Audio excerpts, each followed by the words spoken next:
ahora sí no me voy a burlar de ti en lo que ya lo hice. Bueno, entonces, hola, estamos en el seminario estudiantil de altas energías y gravitación. Hoy tenemos un expositor de maestría, nos está presentando su trabajo de tesis y está ensayando para su examen profesional de nuevo. También la siguiente semana vamos a tener un ensayo para examen profesional, entonces sean muy duros, pregunten sobre todo. Y bueno, él es Héctor, que es alumno del Instituto de Ciencias Nucleares y trabaja con el doctor David Vergara, y hoy nos va a hablar de esta cuantización en cosmología polimérica, que es como una prima, o tal vez una hija. Sí, más bien como una hija. De Loop Quantum Gravity. Sí. Entonces, bueno, los dejo con él para que les explique lo que pasa. Ya saben que pueden interrumpir en cualquier momento. Va. Pues muy buenas tardes y pues gracias por recibirme aquí en el seminario. Mi trabajo de maestría mi trabajo de tesis de maestría está titulado Método de cuantización de Dirac en cosmología polimérica. Y pues bueno, básicamente trata de esta hija del Loop Quantum Gravity, que se llama la representación polimérica o mecánica cuántica polimérica. Pero bueno, en este trabajo en realidad nosotros no nos metimos directamente con teoría del Loop Quantum Gravity, simplemente utilizamos a esta herramienta como tal, ¿no? como una herramienta para, pues un poco con la intención de precisamente ver algunas características de la teoría del Loop Quantum Gravity. Y pues bueno, les pongo el resumen del trabajo, pero bueno, les platico que el núcleo del trabajo es básicamente una cuantización polimérica de un modelo cosmológico, ¿no? Entonces, pues bueno, ahorita tal vez suene poco claro y ambiguo, pero a lo largo de la presentación les iré construyendo cuál es la idea y cuáles son las cosas que necesitan para hacer esto, ¿no? Como vamos a hacer una cuantización polimérica, esta cuantización polimérica es una cuantización canónica. Entonces, para cuantizar canónicamente nosotros necesitamos una formulación hamiltoniana de la teoría clásica. Y como lo que vamos a estar cuantizando es una teoría de gravedad, por así decirlo, la formulación hamiltoniana de una teoría de la gravedad nos arroja una teoría con constricciones. Entonces, por tanto, lo primero que vamos a ver en esta presentación es un poco el método de cuantización de Dirac. Vamos a ver un poco teorías de norma y este método, que es precisamente un método de cuantización para sistemas con constricciones. Ya que tenemos como que el marco clásico adecuado, un marco hamiltoniano, o bueno, la teoría para una teoría hamiltoniana clásica, vamos a ir a platicarles pues qué es esto de la representación polimérica de la mecánica cuántica, ¿no? Pues ahorita nada más les platico que es una representación no equivalente a la representación de Schrödinger. Entonces podríamos interpretarla como una mecánica cuántica nueva y diferente a la usual, ¿no? Que se tiene en los libros de texto. Que no es equivalente, sí dijiste no equivalente. No equivalente, así es. Eso significa que no da los mismos resultados donde en los por ejemplo, en los eigenvalores de los operadores o solamente en los valores de expectación. Pues básicamente que no sea equivalente es que las predicciones físicas son diferentes, entonces sí, o sea, los valores de expectación serían diferentes, y en general el espacio de Hilbert es completamente diferente, entonces sí cambian las cosas, son de cierta forma parecidas, pero sí cambia bastante el asunto. Y bueno, entonces ya que les platiqué qué es esto de la representación polimérica, pues paso a platicarles qué modelo cosmológico es el que estamos considerando nosotros para cuantizar. Ya que les platique un poco acerca del modelo cosmológico y hagamos la formulación hamiltoniana del mismo, que es lo que necesitamos para hacer una cuantización canónica, pasamos a cuantizar poliméricamente o mediante las reglas de la representación polimérica este modelo cosmológico. Como nos interesa nos interesa buscar soluciones tipo instantón en la dinámica. Después de cuantizarlo, tenemos que pasar al espacio euclídeo. Ya les platicaré con más detalle, ¿no? Pero la idea es, obtenemos cierta dinámica y la tenemos que pasar a un espacio euclídeo con un tiempo imaginario. Ahí es donde se buscan las soluciones tipo instantón del sistema. Y bueno, ya que veamos qué pasó con estas soluciones tipo instantón, pues terminamos con lo que fue el trabajo, ¿no? O sea, hasta ahí nunca haces una rotación de Vic, hasta el penúltimo punto. Así es.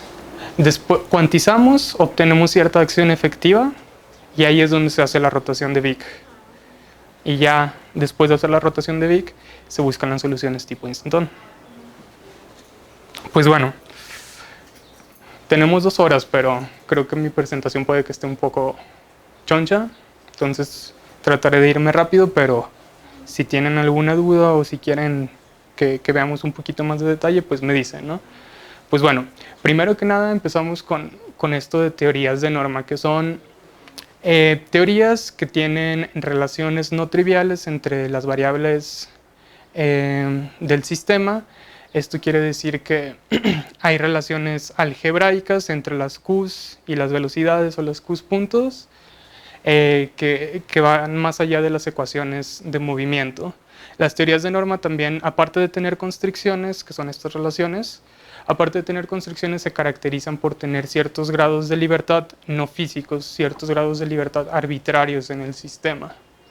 Entonces, Dirac ideó un método para tratar con este tipo de sistemas clásicos que cuentan con constricciones.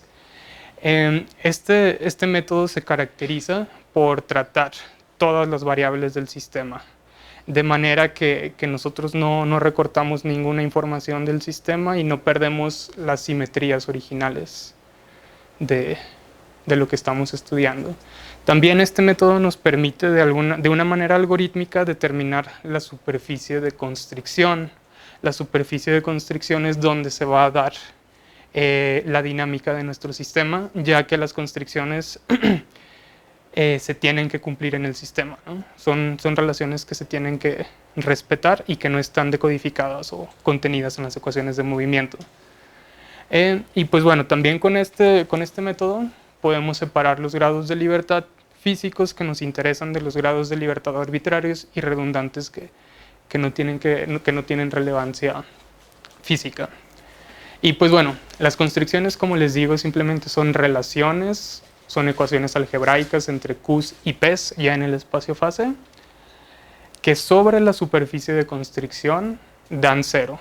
O sea, esto quiere decir que nosotros podemos, en nuestro espacio-fase tenemos cualquier q y cualquier p, ¿no?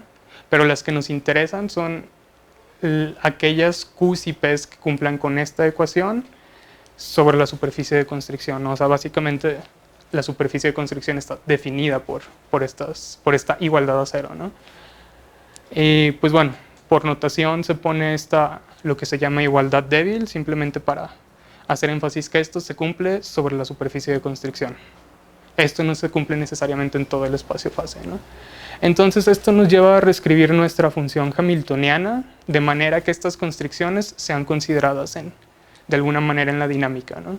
Y se escribe de esta manera, en donde este lambda son funciones arbitrarias, juegan el papel de multiplicadores de Lagrange, ¿no?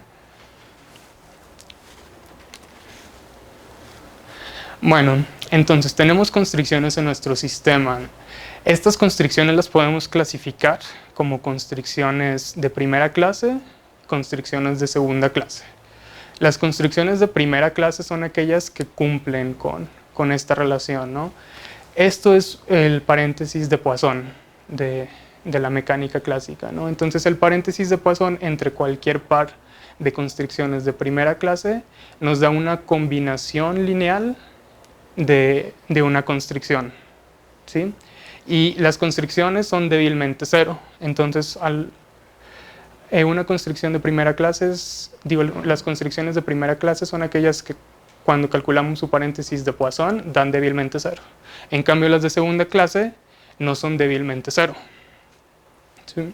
Entonces esta es una manera de clasificar a las constricciones y es una manera muy útil de clasificarlas porque dinámicamente esto tiene información relevante. Las constricciones de primera clase son las que conducen a que la dinámica no esté determinada de manera única y son las generadoras de transformaciones de norma. Esto lo podemos ver, no sé si estén interesados en verlo, pero de pedir precisamente que las constricciones no simplemente sean igual a cero sobre la superficie, sobre la superficie de constricción, sino que viene de pedir que estas constricciones aparte se respeten a lo largo del tiempo. Entonces, por ejemplo, si calculamos el punto, el C punto o la derivada temporal de las constricciones, estas también imponemos que tienen que ser cero, ¿no? Porque se tienen que respetar.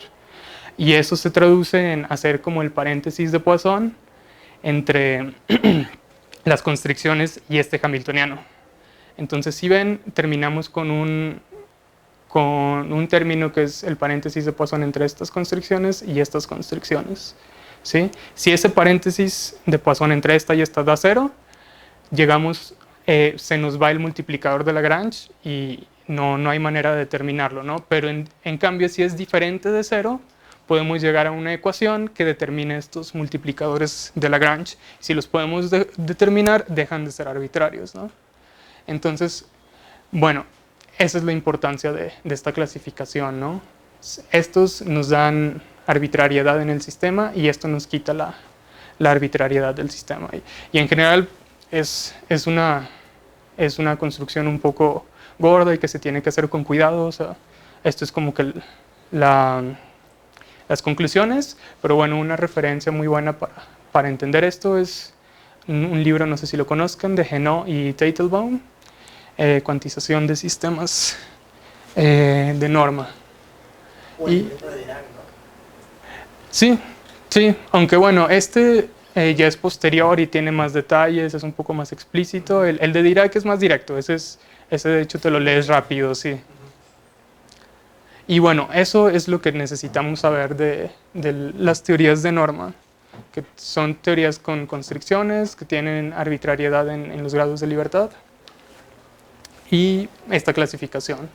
Entonces, bueno, el método de cuantización de Dirac es un método que nos permite cuantizar sistemas con constricciones de primera clase y consiste en los siguientes pasos.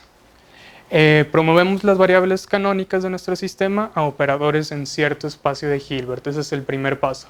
El segundo es relacionar nuestro paréntesis de Poisson clásico con el conmutador cuántico mediante esta reglita, ¿no?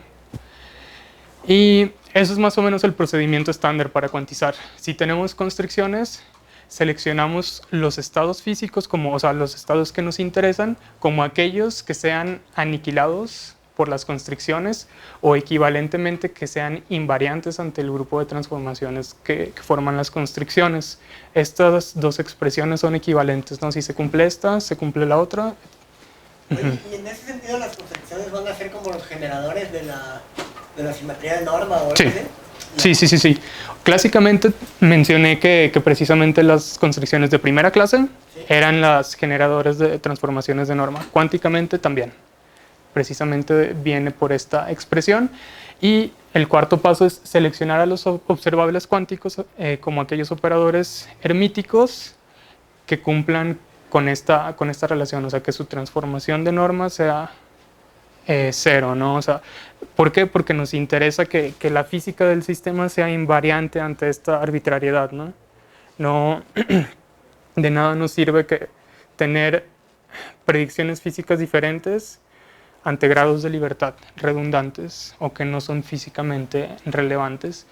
Y bueno, este es el método de cuantización de Dirac, pero no nos brinda un producto interno para construir nuestro espacio de Hilbert. En nuestro espacio de Hilbert nosotros necesitamos tener los elementos, los estados, los vectores y aparte un producto interno para tener, por así decirlo, un espacio de Hilbert completo, ¿no?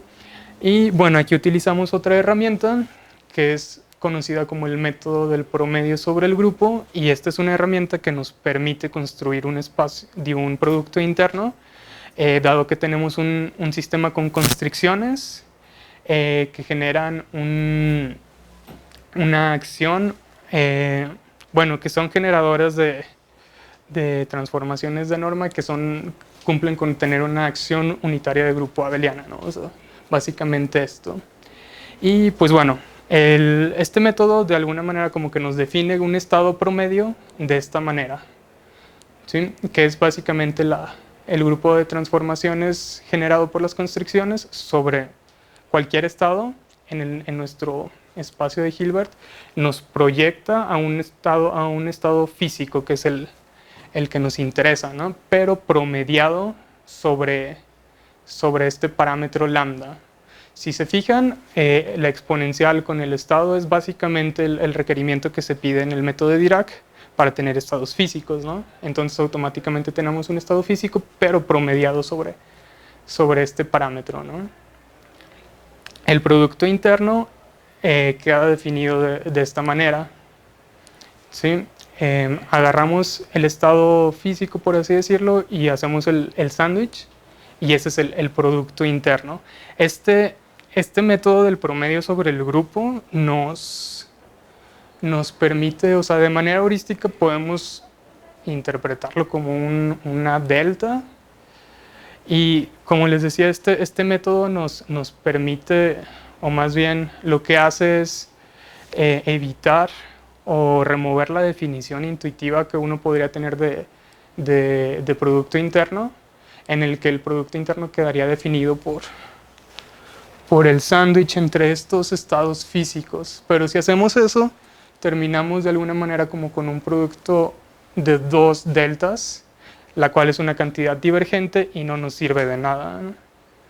Y pues bueno, hay algunos detalles que en el trabajo de tesis no son relevantes, pero dependiendo de si el grupo generado por las constricciones, si es compacto o no es compacto, aquí hay algunos detalles que se tienen que ver en cuanto a cómo construir el espacio de Hilbert, pero bueno, para el trabajo de esta tesis no fue necesario.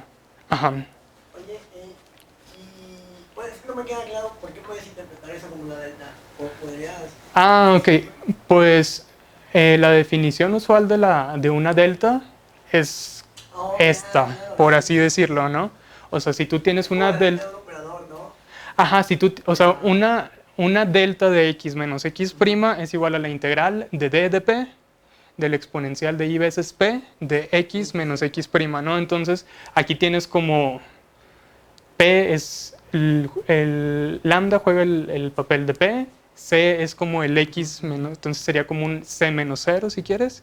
Entonces, de manera heurística, por eso pongo aquí que es como una delta, ¿no? O sea, que limita tus estados a las constricciones. Ya.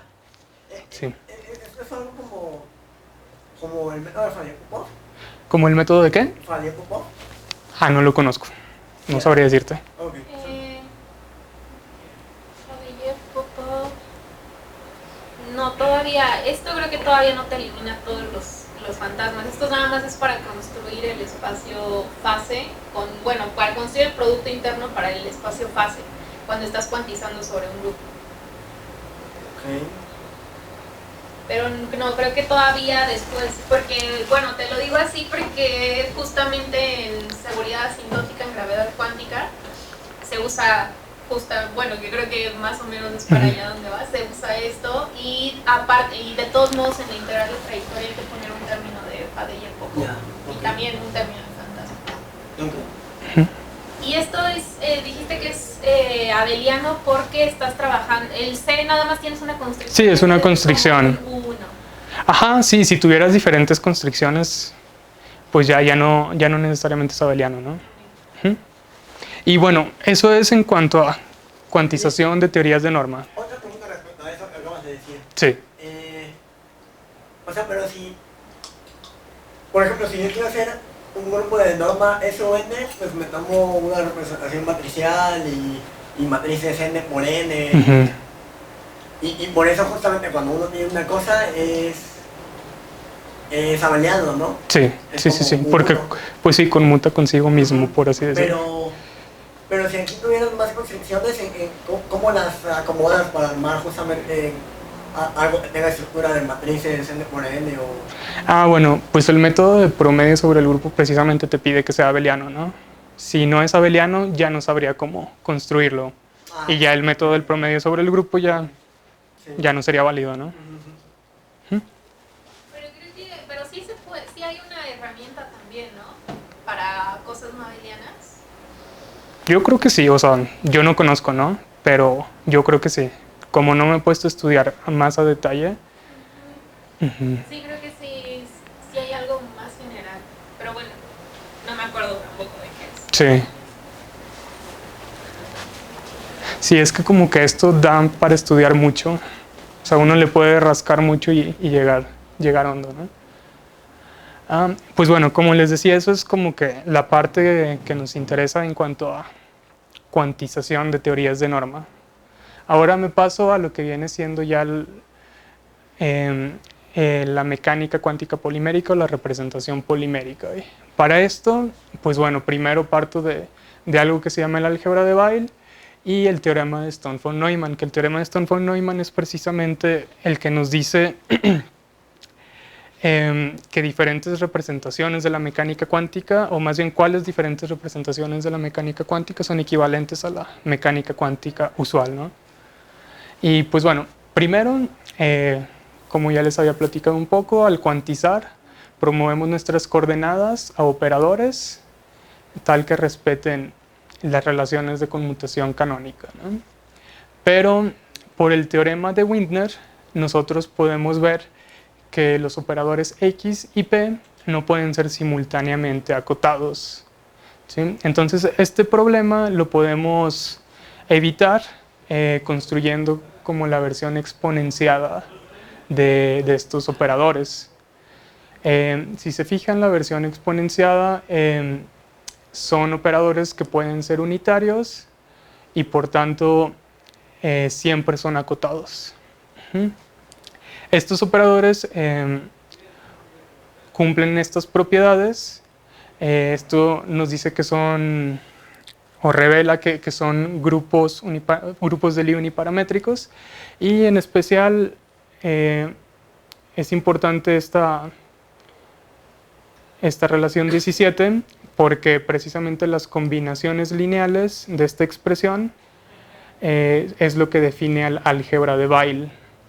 Y bueno, esta expresión es conocida como la versión exponenciada de las relaciones de conmutación canónicas. ¿Y por qué nos interesa el álgebra de Weyl? Porque bueno, el teorema de Stone-von-Neumann nos establece la equivalencia unitaria entre diferentes representaciones del álgebra de Weyl. Y bueno, una representación en general consiste en un par de cosas, un espacio de Hilbert y un conjunto de operadores que implementan las relaciones de conmutación canónicas. Entonces, un par de representaciones se dice que son unitariamente equivalentes si tenemos un operador o un mapeo lineal tal que se cumpla esto, ¿no? Esto garantiza, o sea, si tenemos como una transformación unitaria de nuestros cursos de mecánica cuántica, nosotros sabemos que las predicciones físicas son equivalentes. Entonces, es en ese sentido que el teorema de Stone-von-Neumann nos dice cuáles son las representaciones que son equivalentes o que nos llevan a la mecánica cuántica usual, ¿sí? Y el teorema nos dice que las condiciones que garantizan esta equivalencia de las diferentes representaciones del álgebra de Weyl respecto a la representación de Schrödinger es la irreducibilidad y la regularidad de dicha representación. Esto quiere decir que si nosotros nos estamos preguntando acerca de si cierta representación es equivalente a la de Schrödinger, si es irreducible y si es regular, sí podemos decir que es equivalente a la de Schrödinger. La irreducibilidad tiene que ver con que no haya un subconjunto de estos operadores o un subespacio de este espacio de Hilbert que sea invariante ante precisamente estas transformaciones. O sea, nosotros queremos que nuestra representación sea mínima, o sea, que no haya irreducible, o sea, que no haya más subespacios que sean invariantes. Y regular significa que sea continua respecto a los parámetros mu y lambda. ¿Sí? O sea, como que los elementos de matriz de estos operadores sean continuos en estos parámetros. Si se cumplen esas dos condiciones, entonces nosotros podemos recuperar a los generadores de estos grupos, que los generadores son precisamente P y X. O sea, recuperamos a nuestros operadores de posición y momento. Y también existe una isometría entre los generadores y las relaciones de conmutación canónica. O sea, acá podemos tener cualquier representación y de esa representación sus operadores los vamos a poder, por así decir, traducir a esta relación de conmutación canónica usual, ¿no? Entonces, o sea, lo que dice es que podemos mapear esta representación a lo que conocemos de nuestros libros de texto. ¿Sí? Bueno, entonces una manera de introducir a la representación polimérica es introducir un espacio de Hilbert que sea de cuadrado sumable. Por lo general es de cuadrado integrable. En nuestro caso, para introducir a la representación polimérica consideramos a las funciones de cuadrado sumable. ¿Sí? En este espacio tenemos una base ortonormal que está etiquetada por un parámetro mu, o bueno, puede ser etiquetada por un parámetro que al fin y al cabo es real. Entonces tenemos un número infinito de elementos que son no numerables. Y la parte importante aquí es que la relación de ortonormalidad es esta. Es una delta de Kronecker, no una delta de Dirac, como usualmente estamos acostumbrados. Bueno, es que hay de una suma sobre un parámetro continuo. Sí. Entonces, la diferencia entre ser cuadrado sumable y cuadrado integrable es que la suma no lleva medida, la medida... Pues es como la medida de conteo.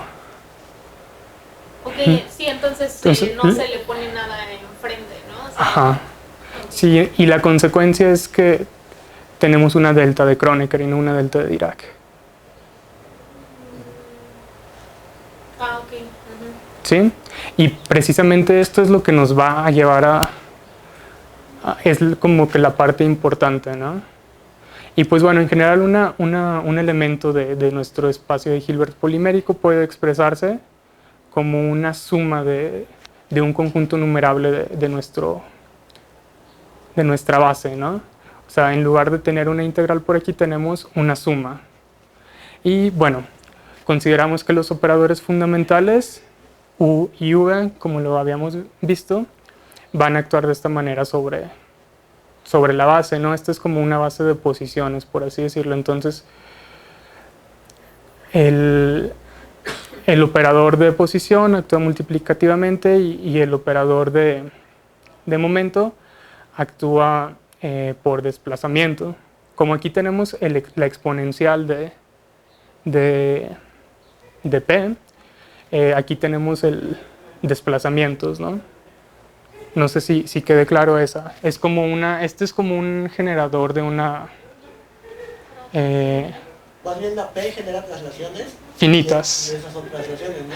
Ajá, exacto. P genera traslaciones infinitesimales y la versión exponenciada genera transformaciones finitas. Es por eso que aquí no tenemos una derivada, sino una traslación en cierto parámetro, ¿no? Y otra cosa, ¿están trabajando nada más en un espacio donde los operadores fundamentales nada más son dos?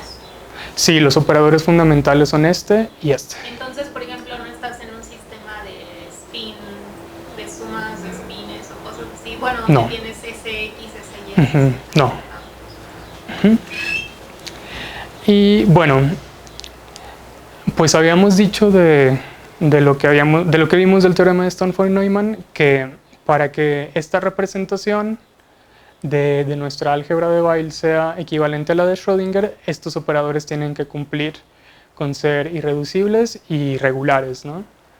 Por un lado podemos ver que, bueno, un operador es continuo o débilmente continuo si cumple que el límite de, como del sándwichito entre los vectores base con el operador, si este límite es igual a el sándwich de este operador evaluado precisamente en este límite, ¿no? Si se cumple que esto sea igual a esto, tenemos que el operador es débilmente continuo. Pero vemos que para el caso del operador v, no se tiene esta continuidad débil, ya que si vemos, actuamos este operador sobre el elemento de la base y obtenemos una traslación, ¿no?, finita. Entonces, no importa qué tan pequeño hagamos este lambda, siempre y cuando tenga algún valor, esto va a ser 0, ¿no?, porque tenemos esta relación, ¿no? Entonces, no importa qué tan pequeño sea, siempre vamos a tener que 0, ¿no? Pero en el límite en el que realmente esta cantidad sea 0, vamos a tener 1. ¿Por qué? Porque vamos a tener la exponencial de un argumento con 0, esto es la unidad, y el producto interno entre mu y mu da 1. ¿Va? Entonces, en la representación estándar, ahí lo que vas a tener en ese producto interno es una delta de Dirac. Así es. Y eso sí te permite tomar el límite lambda se va a 0 porque es una distribución y todo eso. Ajá, sí, que es lo que obtenemos con este, ¿no? O pues uno puede ver como que los elementos de matriz de manera individual, ¿no? Y ver qué tipo, o sea, si es una función continua en los parámetros, ¿sí? Y bueno, este resultado, o sea, este resultadito, este renglón es el que nos dice por el teorema de Stone-von-Neumann que esta representación polimérica no es equivalente a la representación estándar de Schrödinger, que es la que tenemos en nuestros libros de texto y es la que se utiliza día a día, ¿no? O sea, esto sería, no es regular, ¿verdad? Ajá, es una representación no regular. Y bueno, ¿cómo podemos ver esta representación polimérica en el espacio de posiciones? Pues bueno, debido a que este operador es regular, como les había comentado, uno puede definir, o en este caso recuperar al generador, que es el operador de posición, y el operador de posición, su acción en los vectores base, pues es multiplicativo, ¿no? Notemos que precisamente la base de vectores son eigenestados del operador de posición. Y estos eigenestados, por esta relación que tenemos acá, son normalizables, a diferencia de lo que pasa en la representación de Schrödinger, que tenemos estados que son no normalizables. Esta representación del espacio de Hilbert polimérico lo podemos implementar como un espacio de funciones de onda sobre la recta real, pero con topología discreta, en donde la base no numerable está dada por deltas de Kronecker. Estos van a ser como que la manera en la que podemos ver la base en el espacio de posiciones. Entonces, una función arbitraria del espacio polimérico de Hilbert es como una suma o un tren de funciones delta de Kronecker, ¿sí? Esto ya para un conjunto numerable de puntos, o sea, ya que están como etiquetados por los enteros. Entonces, ¿cómo podemos ver a estas funciones de onda? Pues son funciones que son prácticamente 0 en toda la recta, a excepción de un conjunto numerable de puntos. En esos puntos tienen valores, así es como se ven las funciones de onda en el espacio de posiciones en la representación polimérica. O sea, si notan, o sea, como que se discretizan las posiciones, ¿no? Y pues bueno, nada más para cerrar, la acción de los operadores básicos X y V, aquí tiene que ser V, pues actúan por multiplicación, aquí tenemos la XN, y actúan por traslación, ¿no? Lo que trasladan al fin y al cabo es esta delta de Kronecker que tenemos por pues sí, por acá. En cambio, en el espacio de momentos, como podemos ver al conjunto de vectores base, pues los podemos ver como ondas planas. ¿Sí? Si se fijan, aquí podemos meter como la base de posiciones, nos sale una suma, nos sale pues la relación de completez o la identidad.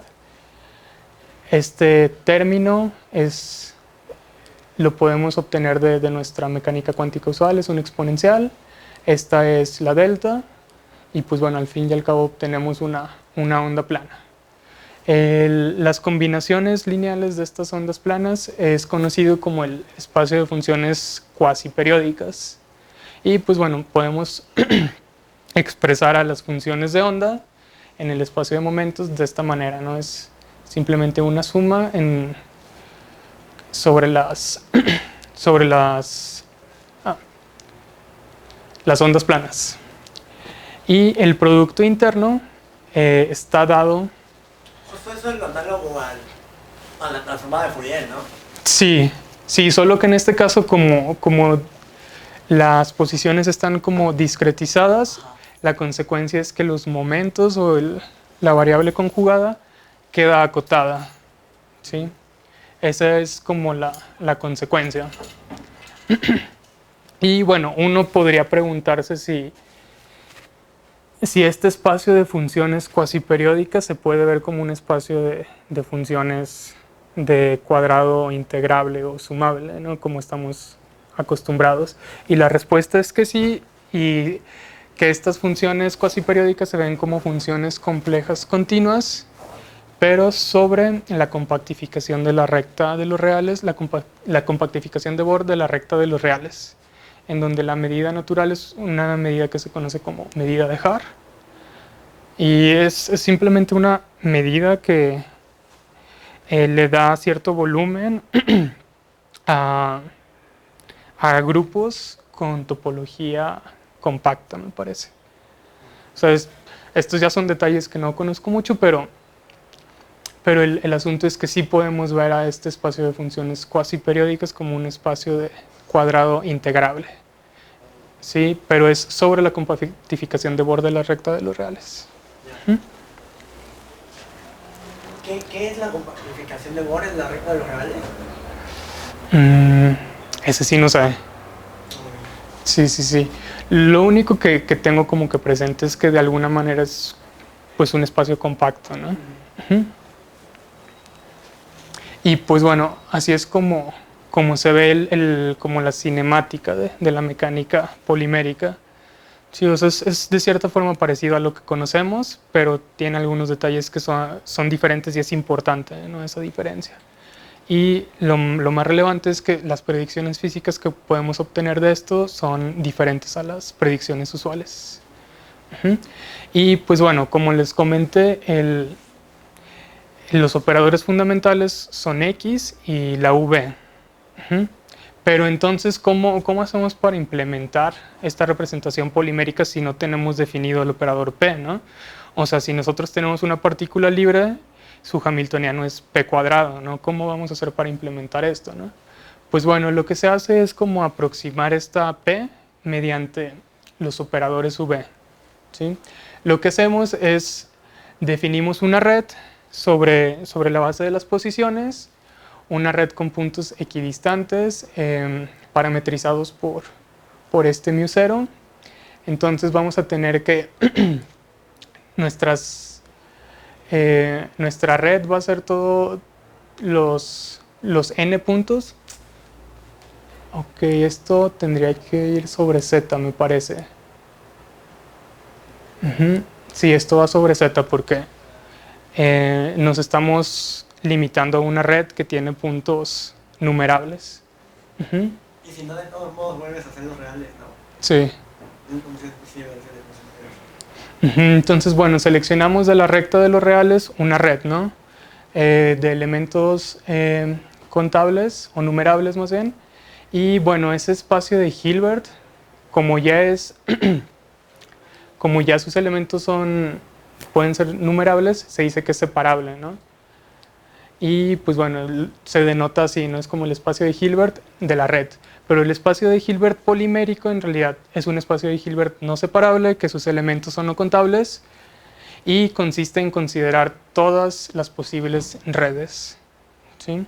Consideramos todos los posibles μ's que pueden ir entre 0 y cierto parámetro, ¿no? O sea, que fijamos a mano. Entonces, como vamos a trabajar sobre una red, consideramos a las holonomías o a estos operadores V, pero como etiquetados con este μ0, ¿no? Que es como que el tamaño de nuestra red, el tamaño característico de nuestra red. Entonces vemos que el operador este va a desplazar a los elementos de la base por una cantidad μ0, pero pertenece a la red. Entonces podríamos ver que desplaza un lugar en nuestra red, este operador, ¿no? Y bueno, ya que hacemos que nuestro operador fundamental nos mueva los estados sobre la red, ahora sí aproximamos a nuestro operador de momento mediante esta expresión clásica. De acá del lado derecho cortamos el desarrollo en serie del coseno. Despejamos p cuadrada y si recuerdan el coseno lo podemos poner como una suma de exponenciales entre 2 y pues bueno, y estas exponenciales precisamente corresponden a nuestro operador v. Acá está, ¿sí?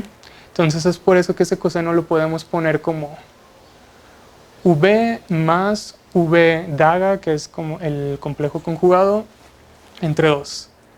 Y llegamos a esta expresión, que es como uno aproxima al operador de momento.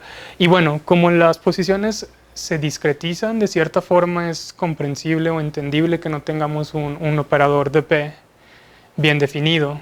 Como perdemos la continuidad, no nos podemos desplazar de manera infinitesimal. Entonces, en ese sentido es entendible que no tengamos a p. Pero lo que hacemos es lo aproximamos mediante desplazamientos finitos, ¿va? Y bueno, aquí aproximamos p cuadrada, pero si se dan cuenta podemos agarrar el seno, lo cortamos en el primer término, que es el término lineal en p, y tenemos el operador p. Oye, ¿y tienes estructura causal aquí? Canijo, no sabría decirte. Porque, o sea, si tú discretizas o sea, generalmente cuando uno agarra el espacio-tiempo lo discretiza para hacer alguna cuenta, eso rompe invariancia de Lorentz, ¿no? Justamente por estos momentos que no, o sea, justo lo que pasa aquí, ¿no? Que ahora tienes puntitos y los momentos están ahí y entonces, pero justo Lorentz es el que implementa la estructura causal, porque si no, no hay estructura causal, ¿no?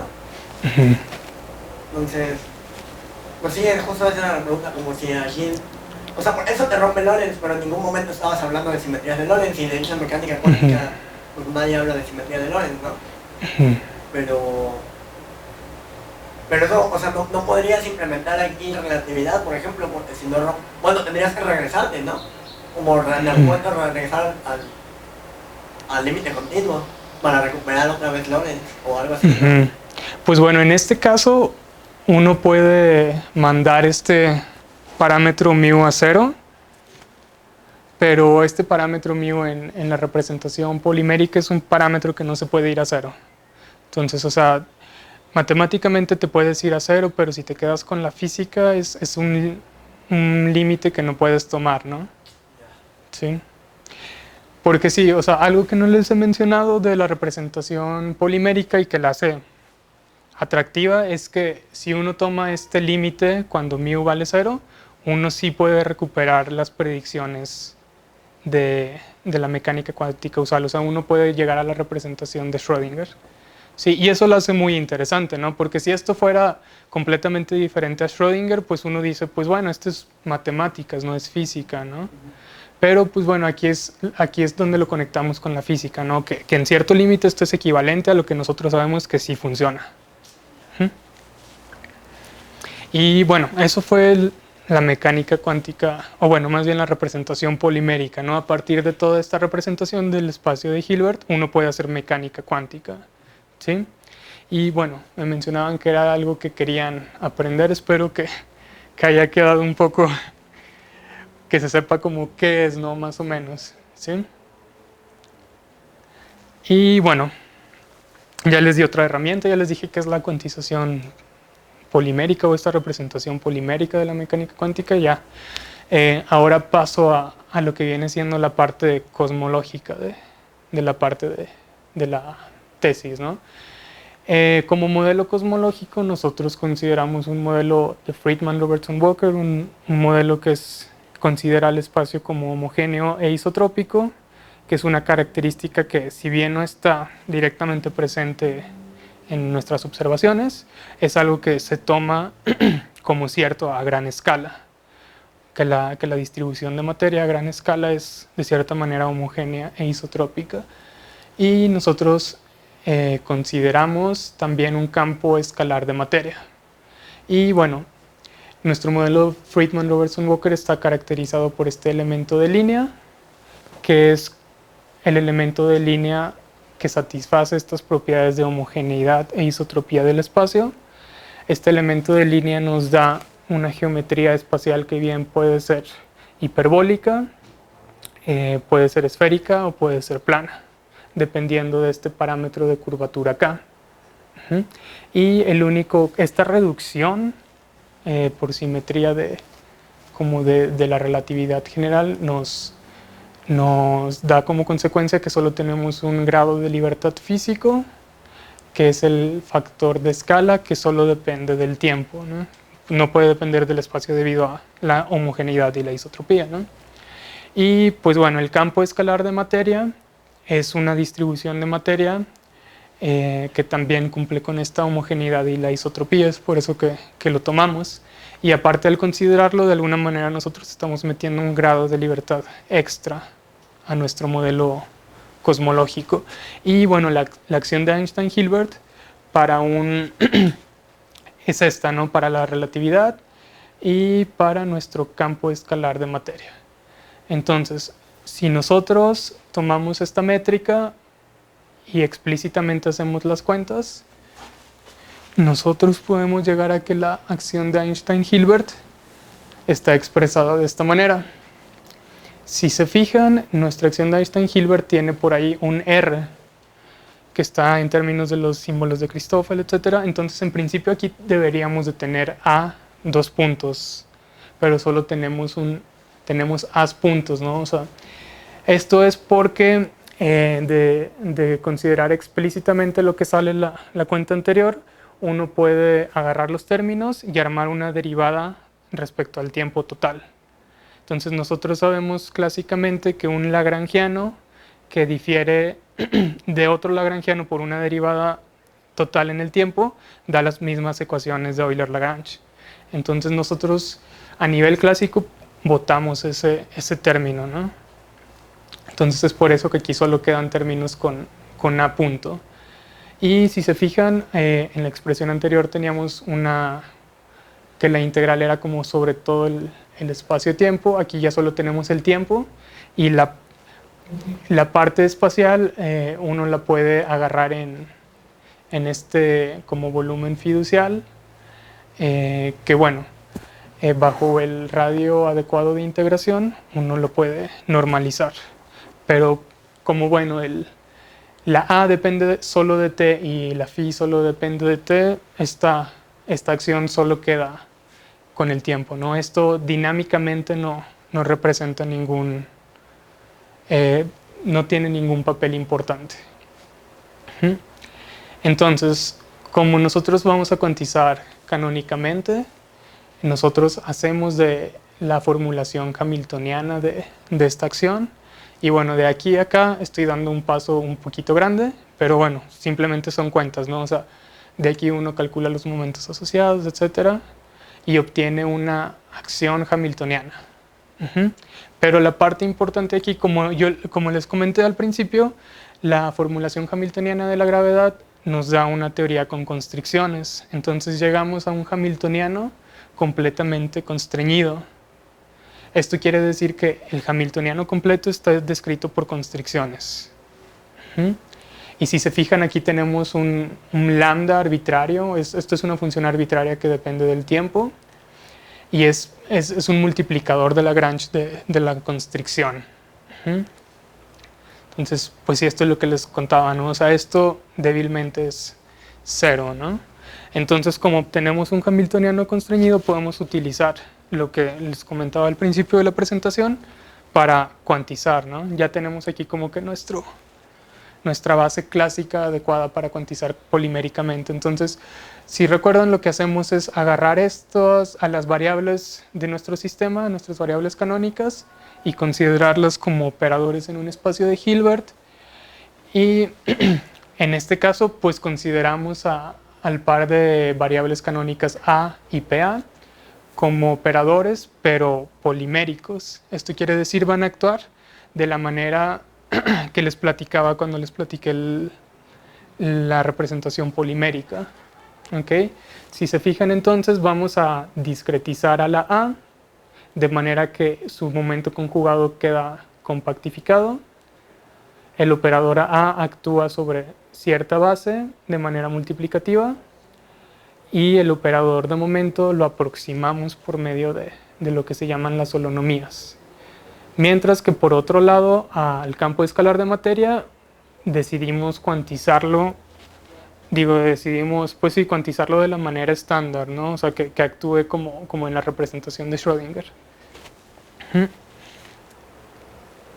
Entonces, por tanto, nuestro hamiltoniano queda promovido a operador, las A's y las P's de manera polimérica, y bueno, las A's y las PA's de manera polimérica y las P's phi de manera estándar. Entonces, mediante el uso del método del promedio sobre el grupo, nosotros podemos tener que el kernel que tiene aquí el propagador es este, ¿no? Y nosotros vamos a cuantizar poliméricamente mediante la integral de camino. Esto quiere decir que precisamente vamos a calcular esta cantidad, vamos a calcular qué es, ¿no? Y pues bueno, lo que hacemos es calcular este sándwichito considerando este operador hamiltoniano, y bueno, después también de unas cuentas gordas, uno puede llegar más o menos a esta expresión. Sí, no sé si estén familiarizados con la integral de camino, pero uno toma este sándwich, hace particiones en la evolución, hace actuar los operadores sobre la base, y bueno, a lo que llegamos es como a la integral de camino de Feynman, ¿no? En donde estos diferenciales, debido a que hacemos las particiones, nos quedan de esta manera. Tengo una pregunta. Sí. Bueno, primero, el formalismo hamiltoniano no es covariante, ¿no? No necesariamente. El lagrangiano es el que sí es covariante. Ajá, exacto. Es explícitamente Entonces, covariante. no tener covariancia no te molesta para construir la integral de camino. Pues bueno, uno no tiene la covarianza de manera explícita, pero pues en mi caso eso no me molesta, ¿no? Ya, ok. Sí. Vale. Y bueno, obtenemos esto en donde la acción que obtenemos es esta. A este nivel, esta acción uno puede considerarla como una acción clásica de manera efectiva. Entonces de aquí es de donde uno parte. Bueno, más bien nosotros esto es lo que vamos a considerar como, a partir de aquí vamos a considerar la dinámica cosmológica, ¿sí? Uno en realidad uno podría hacer la mecánica cuántica de esta cuantización cosmológica calculando explícitamente esta cantidad, y si uno tiene explícitamente esta cantidad, uno puede calcular de manera explícita los estados en nuestro espacio de Hilbert, ver qué tipo de estados son, qué espacio de Hilbert forma, etcétera, ¿no? Pero en nuestro caso, como eso es un poco más complicado, en nuestro caso simplemente agarramos la acción efectiva que sale y a partir de aquí es de donde vemos qué física sale, ¿no? Como ya pasamos por toda una integral de trayectoria, este hamiltoniano ya tiene como información cuántica del sistema, ¿no? Y en este caso, información cuántica como polimérica, uh-huh, en lo que viene siendo las A's y las P's. Uh-huh. ¿Y cómo calculas esa acción efectiva? Pues te digo, el procedimiento es básicamente calcular explícitamente este sandwichito, ¿no? O sea, mediante lo que se hace usualmente por integral de camino. Uno hace n particiones en este sándwich, n particiones pequeñas, la exponencial la pones como en su desarrollo en serie, de manera que los operadores que tienes acá actúen de manera directa sobre tus elementos de la base. Es un proceso un poquito largo. Pero entonces sí lo haces perturbativamente. No, no es perturbativo. O sea, te agarras toda la serie del exponencial y así lo construyes. Bueno, yo sí lo hice así, ¿no? Agarré todos los términos, bueno, agarré los primeros y reconstruyo, ¿no? O sea, como que esta exponencial la paso a series, aplico los operadores y de lo que me sale lo vuelvo a hacer una exponencial. Ya, okay. O sea, no es tan trivial como eso, hay que hacer algunos detallitos porque si te fijas, uno cuando mete la base de las posiciones poliméricas, por así decirlo, aquí te queda en realidad una sumatoria y si te fijas lo que tengo es una integral. Sí. Entonces, pues bueno, uno tiene que hacer varias cuentas para que esta sumatoria se haga una integral. Y en realidad esas sumatorias las metes cambiando el rango de integración de los momentos en A, ¿sí? Pero si te fijas, bueno, uno si hace las cuentas, uno tiene n-1, o sea, como n-1 relaciones de completez en las X o en las A's en este caso. Y por otro lado, uno en realidad tiene n relaciones de completez en P's. Uh-huh. No sé si me explico. Y entonces, esas n-1 relaciones de completez que son sumatorias en A, las metes a n-1 relaciones de completez en P's al cambiar el rango de integración, pero si te fijas te queda la enésima, esta sí te queda compactificada, ¿no? Sí. Y esto es súper importante si uno quiere calcular explícitamente esta cantidad, ¿sí? Okay. Eso sí es muy importante. Entonces, o sea, si te fijas aquí, nosotros en el trabajo de tesis, pues esto nos sale y hasta ahí lo dejamos, ¿no? Uh-huh.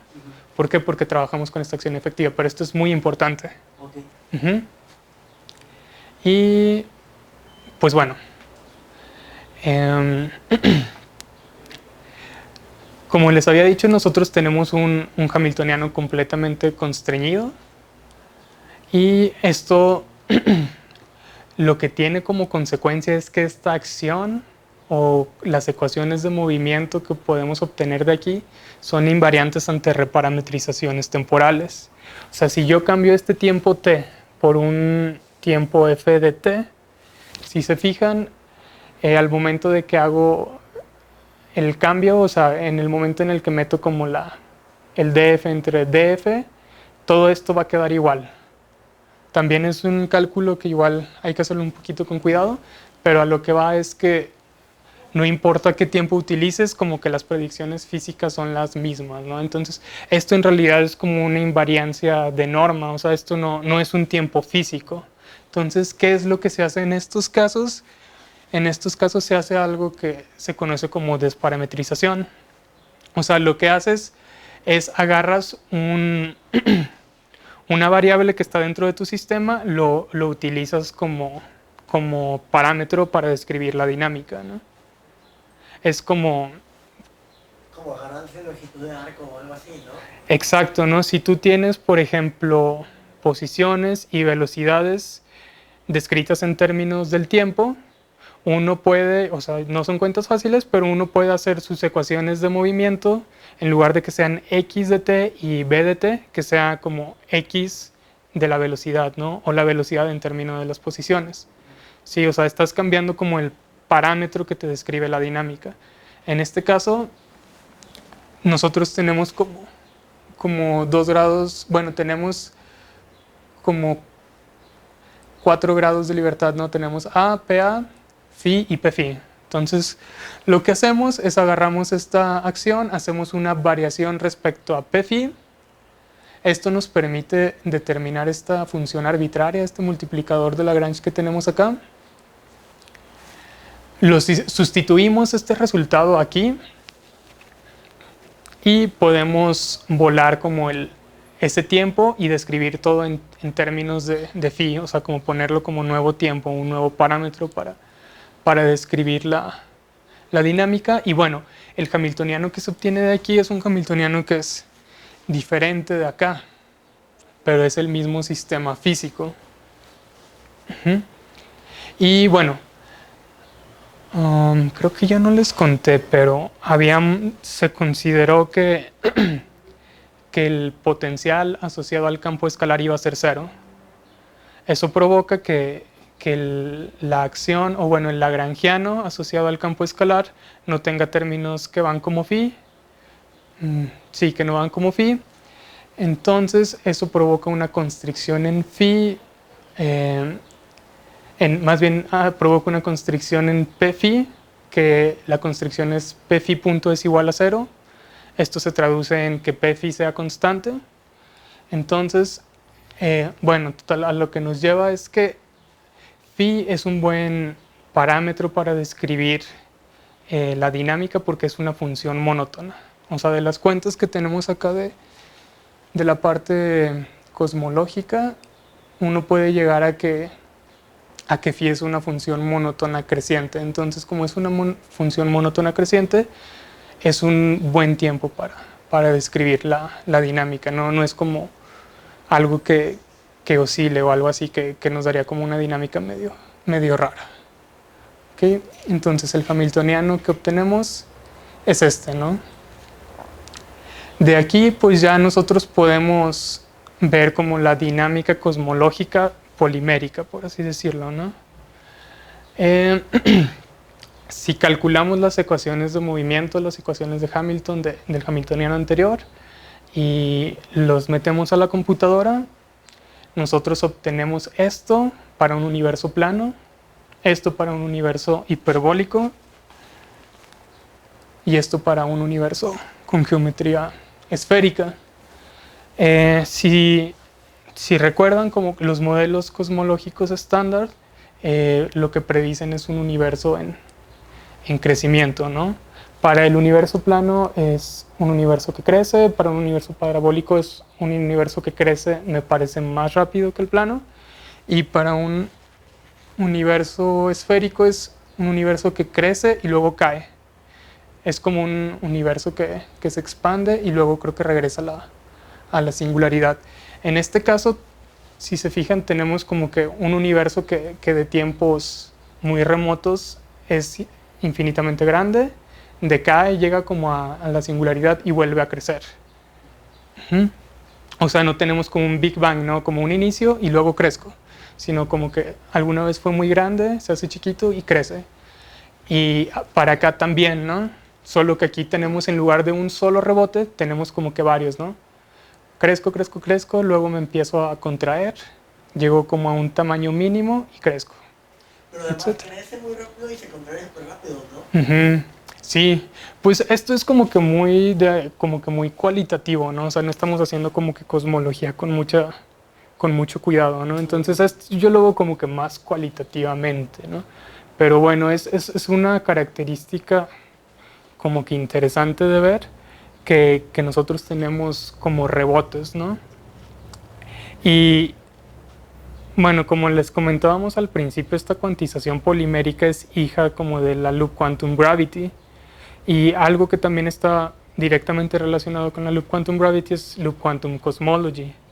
Y la Loop Quantum Cosmology es como aplicar estas ideas de Loop Quantum Gravity a contextos cosmológicos, y algo que obtienen ellos es precisamente rebotes en la dinámica cosmológica. Entonces aquí nosotros como que al menos cualitativamente como que también estamos en concordancia con lo que ellos obtienen como rebotes en la dinámica cosmológica. Y pues bueno, ya no lo puse, pero si hacemos precisamente el parámetro polimérico mu muy chiquito, uno obtiene otra vez el comportamiento clásico, ¿no? Entonces uno tiene como que consistencia con lo que ya se conoce. Pero bueno, a nosotros no nos interesa tanto como que ver esta dinámica polimérica, ¿no? Sino como lo que nosotros queremos es ver si estas soluciones tienen, o bueno, más bien esta dinámica tiene soluciones tipo instantón.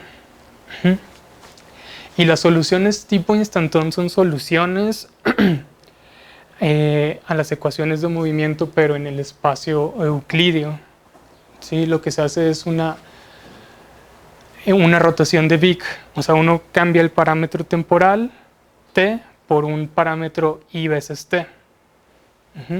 Y una característica importante de las soluciones tipo instantón es que tienen que dejar finita a la acción euclidiana.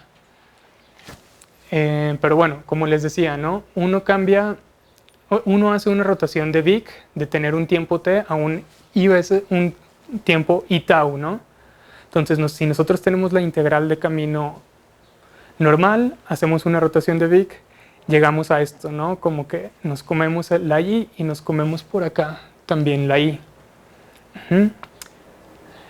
Bueno, ya no les comenté, ¿no? Pero estas soluciones tipo instantón son relevantes porque tienen como... Uno cuando las utiliza en sistemas cuánticos, uno ve que obtienen como información no perturbativa cuántica acerca del sistema, ¿no? Entonces es importante y su uso está muy relacionado a efectos cuánticos como el tunelaje. Sí, o sea, uno si tiene instantones, uno de alguna manera puede concluir que en su sistema hay como que efectos de tunelaje. De hecho, el método de instantones es un método como que muy utilizado para calcular o para resolver el problema de un pozo doble cuántico. O sea, facilita mucho las cuentas. Pero bueno, llegamos a esta expresión, ¿no? Después de hacer una rotación de Wick en una integral de camino de Feynman. Y si se fijan, el lado izquierdo de la ecuación, nosotros la podemos escribir en la base en la eigenbase de las energías, ¿no? De esta manera. Entonces, si uno toma como el límite de tau a infinito, vemos que como que de alguna manera el término que más contribuye es el término del estado base. ¿Por qué? Porque si hago tau muy grande, esto va a tender a cero. Acá hijo no es para.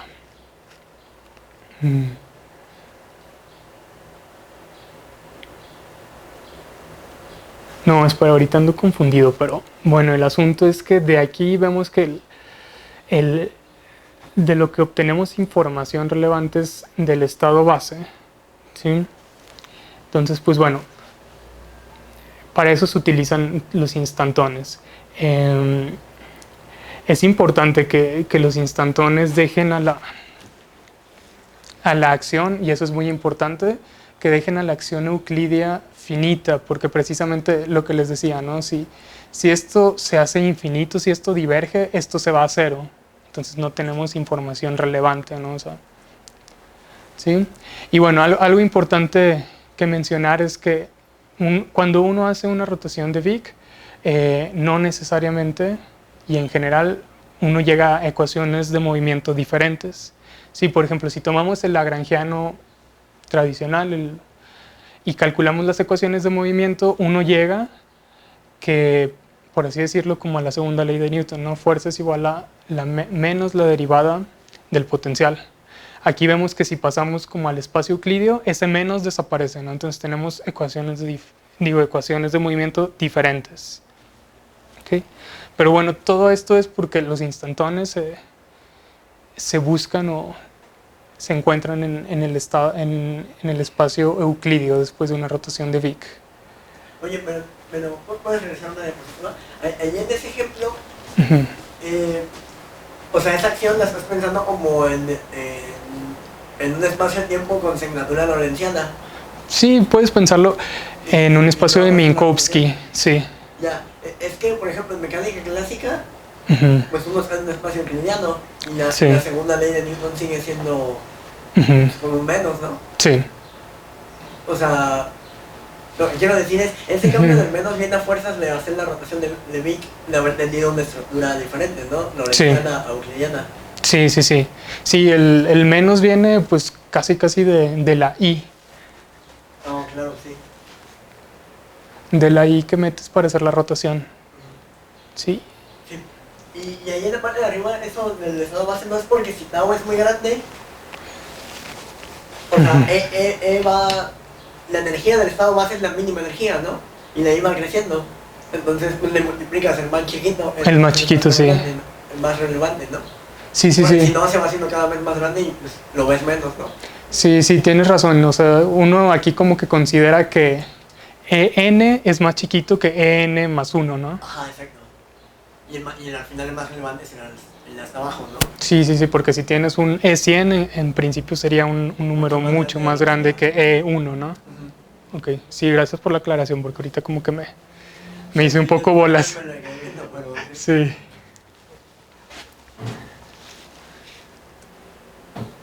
Y bueno, ese fue como que el paréntesis de cómo pasar al espacio euclidio. Y es que en general este método se utiliza en mecánica cuántica y en teoría cuántica de campos.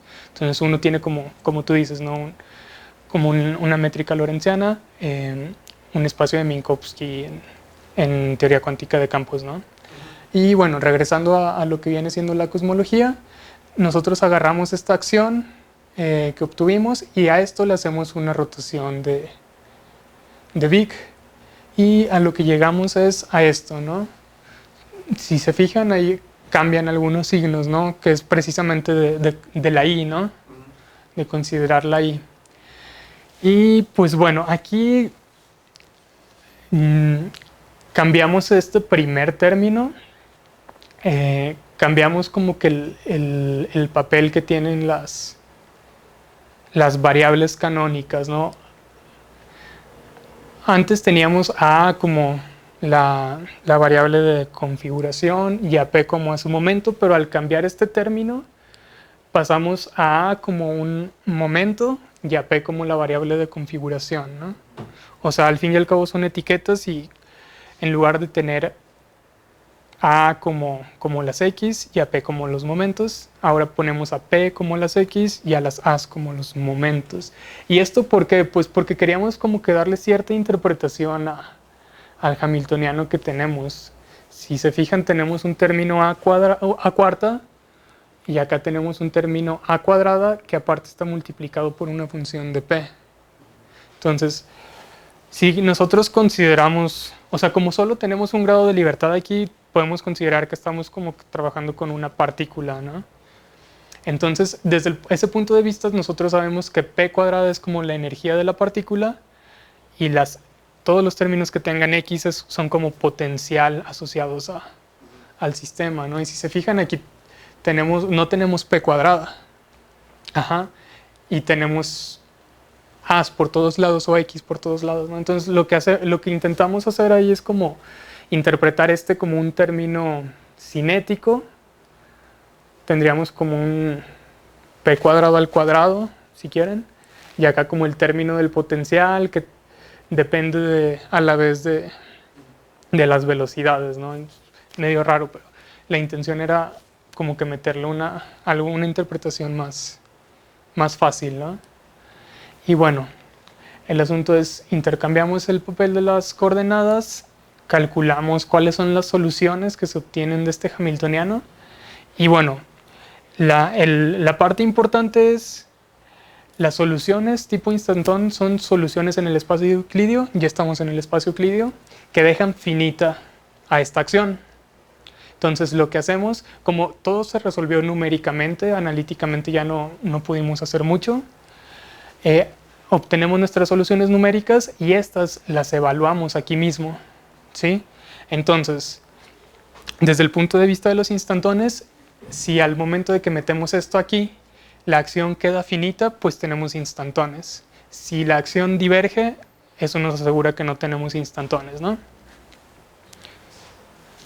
Y pues bueno, el asunto fue que al momento de que evaluamos numéricamente las soluciones en la acción, pues nosotros, o sea, uno tiene que en principio integrar en esta acción sobre todo el rango de tau, ¿no? Que es como de menos infinito a infinito en este caso. Nosotros numéricamente no podemos hacer eso, ¿no? O sea, y pues bueno, nosotros le exigimos a la computadora hasta donde pudo, pero bueno, nosotros más o menos vemos que el comportamiento de... Aquí lo que tengo graficado es el integrando, ¿no? O sea, como quien dice lo que está entre corchetes aquí, ¿no? Grafico esta función evaluada en las soluciones y respecto a t, o más bien digo respecto a tau. Entonces, si yo integro sobre todo esto, tengo que asegurarme que mi acción quede finita, ¿no? O sea, que la integral sobre esta curva sea finita. Pero si se fijan, o sea, algo que nos permitiría que fuera finito es algo que fuera más o menos como esto, pero que realmente cayera a cero y se mantuviera en cero. De esta manera la integral pues nos da un número y seguimos integrando y ya no hay contribuciones. Pero si se fijan aquí, si uno en principio como que graficara hacia infinito, tendríamos contribuciones y contribuciones, etcétera, ¿no? Y bueno, yo lo que hice fue como que pedirle a la computadora que me evaluara explícitamente el valor de esa integral en cierto intervalo y obtenía cierto número, ¿no? Incrementado ese intervalo, obtenía ese cierto número. Entonces, de alguna manera dije, pues veo cómo va creciendo, ¿no? En este caso vi que va creciendo el valor de la integral, va creciendo como que directamente con el intervalo.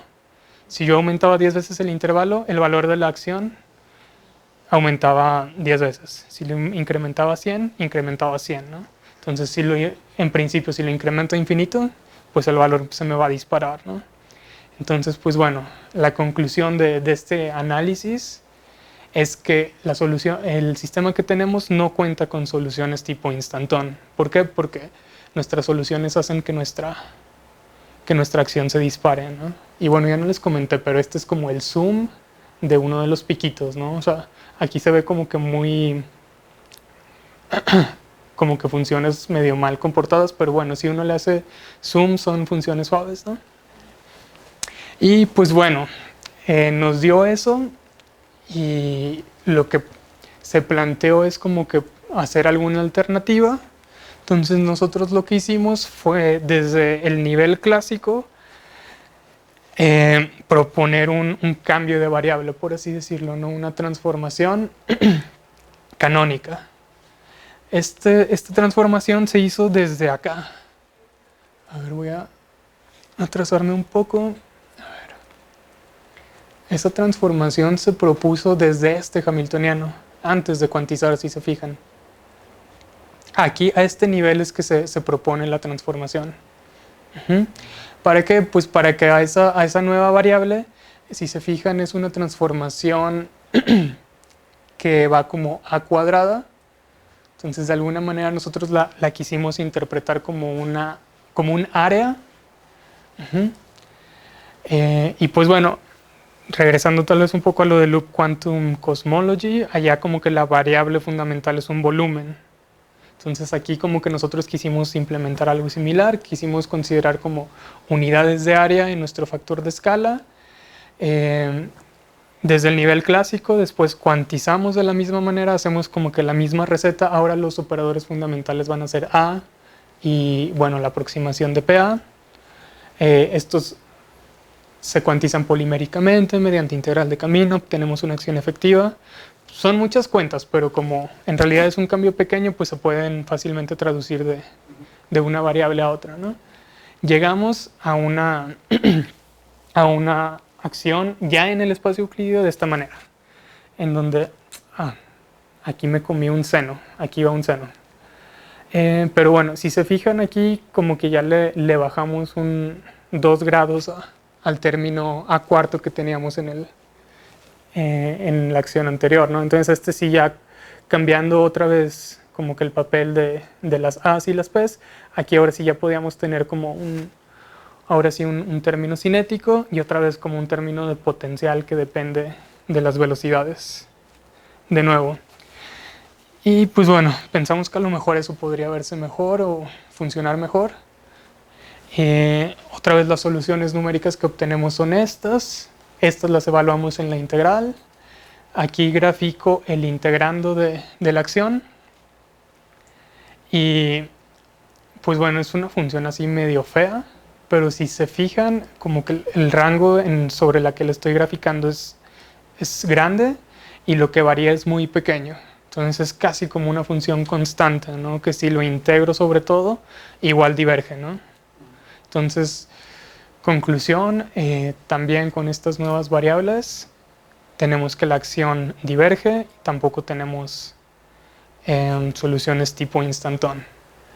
Y lo mismo lo hicimos para una variable de volumen, solo que ahí tuvimos problemas desde la integración numérica al momento de que queríamos resolver. Las soluciones salían acotadas, ¿no? O sea, como que la solución estaba como que entre aquí y aquí. Y eso no nos sirve si lo que queremos es como que nuestras soluciones vivan sobre todo la recta de tau, ¿no? Entonces, pues, ahí tuvimos ese problema. Y pues bueno, eso fue básicamente el trabajo de tesis, buscar ese tipo de soluciones. No se encontraron.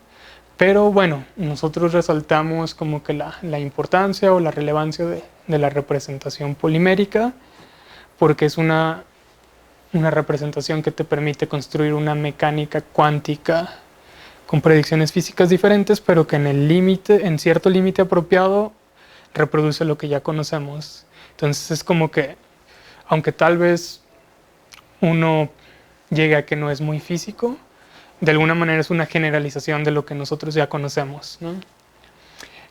Pues bueno, también sobre esta representación polimérica fue interesante ver que podemos aplicar el formalismo de la integral de camino. Eso la hace un poco más interesante, la hace más versátil.